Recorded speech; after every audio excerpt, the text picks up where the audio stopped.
Hello, today I'm speaking with our friend and our brother to bring to light questions in hopes of finding clarity with the answers given to gain understanding so we as a living soul may go forward in our thinking and thereby achieve peace with ourselves and the world around us. Good morning. Good morning. Can you please tell the world why you speak the way you speak? I speak the way I speak because I speak the way I speak.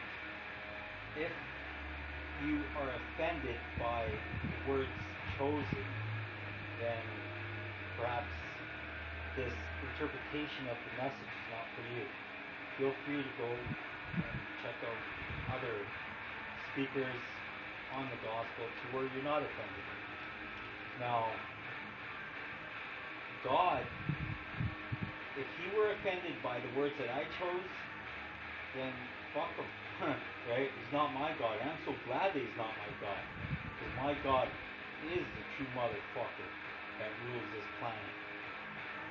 You see, the crucifixion was not in vain. And when you think about it, if you were to send your son to die on the cross, wouldn't you want to ensure that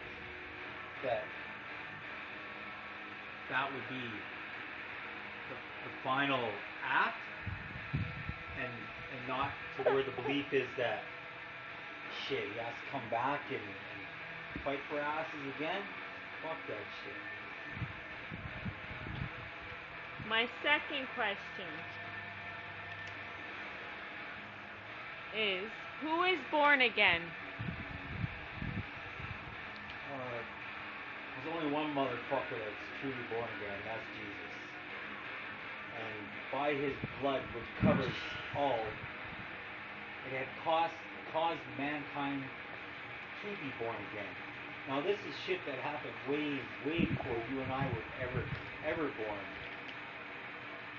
Now, we as a human race, or you and I and the listeners, all my brothers and sisters, all my fucking niggers, all my fucking Chicanos, my Native American brothers, and all around the world, we were born a new creature, created in Christ. And when you think about that for a moment, that you were born perfect, born justified, born sanctified, born great, born righteous, shit, imagine waking up to that every day, opposed to something in the back of your head that says that there's going to be a day where you're going to have to face the judge, right? Fuck that shit. I'm so glad that my God is the true motherfucker, right? And not like a weak ass God that couldn't set a shit on the cross. Now, there's some reference. Now, before I read, let us understand that the writers were just human like you and I. And we as humans make mistakes. Even though our heart is there, and even though we try our best to be the best, right, there are just subtle mistakes that we make. Now, this is out of 1 John chapter 3. Now, I don't agree with a lot of what John says, yet there is some truth that he speaks of. We know that when he appears, we will be like him, because we will see him just as he is. Jumping over to verse 4. Everyone who practices sin also practices lawlessness, and sin is lawlessness. You know that he appeared in order to take away sins, and in him there is no sin. No one who abides in him sins. No one who sins has seen him or knows him. And let us be glad, all my little motherfuckers, that there is no more sin, for Jesus had taken away the sin. He actually nailed it to the cross, and Christ is all and is in all. So that applies to us, that there is no sin in us, because he took away the sins. Now, little children, make sure no one deceives you.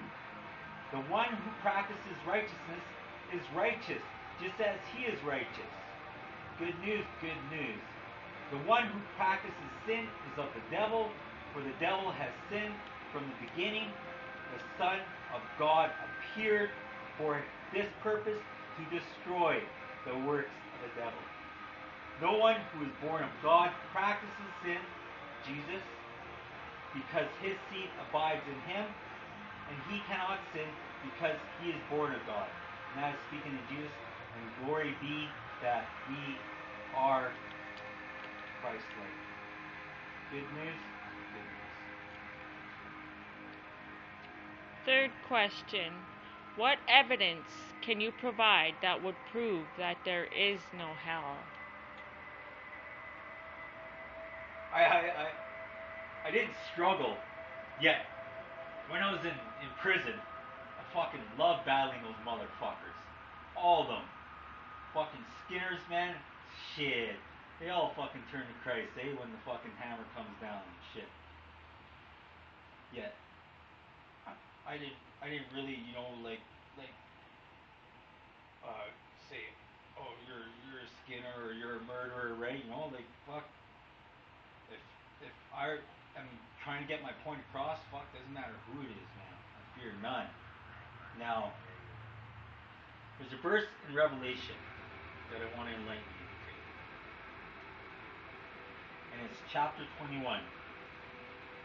And I'll start from the beginning.